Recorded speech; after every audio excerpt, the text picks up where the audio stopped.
Lions club Honnavar, ಸದ್ಗುರು ಸೇವಾ ಅಭಿವೃದ್ಧಿ trust ರೀ ನೀಲೇಕೇರಿ ಮತ್ತು art of living Indian dental association ಇವರ ಸಹಯೋಗದಲ್ಲಿ ಹೊನ್ನಾವರ ತಾಲೂಕಿನ ಗುಣವಂತೆಯ ಹಿರಿಯ ಪ್ರಾಥಮಿಕ ಶಾಲೆಯಲ್ಲಿ ದಂತ ಪರೀಕ್ಷಾ ಶಿಬಿರ ನೆರವೇರಿತು.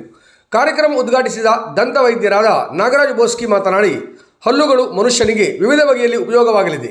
ಕೇವಲ ಜೀರ್ಣಕ್ರಿಯೆ ಹಾಗೂ ಮುಖದ ಸೌಂದರ್ಯ ವರ್ಧನೆಯ ಜೊತೆಗೆ ಮಾತಿನ ಸ್ಪಷ್ಟ ಉಚ್ಚಾರಣೆಗೂ ಸಹಕಾರಿಯಾಗಿದೆ.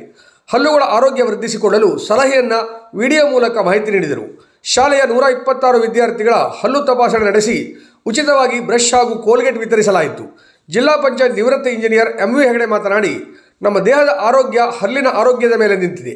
ಹಲ್ಲಿನ ಸಮಸ್ಯೆ ಈಗಾಗಲೇ ಎದುರಾದರೆ ಜೀವನದಲ್ಲಿ ಆಘಾತಕಾರಿ ಪರಿಣಾಮ ಬೀರಲಿದೆ. ಈ ದಿನ ವೈದ್ಯರು ನೀಡಿದ ಸಲಹೆ ಪಾಲಿಸುವಂತೆ ಸೂಚನೆ ನೀಡಿದರು. ಕಾರ್ಯಕ್ರಮದ ಅಧ್ಯಕ್ಷತೆ ವಹಿಸಿದ್ದ ಲಯನ್ಸ್ ಉಪಾಧ್ಯಕ್ಷರಾದ ರಾಜೇಶ್ ಸಾಲೆಹಿತ್ತಲ್ ಮಾತನಾಡಿ, ಎಲ್ಲ ಮಕ್ಕಳಿಗೆ ಪೇಸ್ಟ್ ಹಾಗೂ ಬ್ರಷ್ ಉಚಿತವಾಗಿ ನೀಡುತ್ತಿರುವುದು ಸಂತಸವಾಗಿದೆ. ಒಳ್ಳೆಯ ಆಹಾರ ಸೇವಿಸುವ ಮೂಲಕ ಆರೋಗ್ಯ ಕಾಪಾಡಿಕೊಳ್ಳಿ.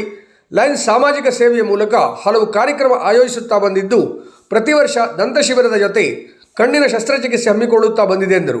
ವೇದಿಕೆಯಲ್ಲಿ ಲಯನ್ಸ್ ಖಜಾಂಚಿ SA ಹೆಗಡೇಕರ್, ಡಾಕ್ಟರ್ ನವ್ಯ ಸಾಳೆಹಿತ್ತಲ್, ಸದ್ಗುರು ಸೇವಾ ಟ್ರಸ್ಟ್ ಗೌರವ ಅಧ್ಯಕ್ಷ ಮಾದೇವ್ ಪಂಡಿತ್, ಖಜಾಂಚಿ PS ಪಂಡಿತ್, SDMC ಅಧ್ಯಕ್ಷರಾದ ದಾಮೋದರ ದೇವಾಡಿಗ ಉಪಸ್ಥಿತರಿದ್ದರು. ಶಾಲಾ ಮುಖ್ಯಾಧ್ಯಾಪಕರಾದ ತ್ರಿಜಾ ರಾಡ್ರಿಗಿಸ್ ಸ್ವಾಗತಿಸಿ, ಲಯನ್ಸ್ ಕಾರ್ಯದರ್ಶಿ NG ಭಟ್ ಪ್ರಾಸ್ತಾವಿಕವಾಗಿ ಮಾತನಾಡಿದರು. ಶಿಕ್ಷಕಿ ಮಾದೇವಿಗೌಡ ವಂದಿಸಿದರು.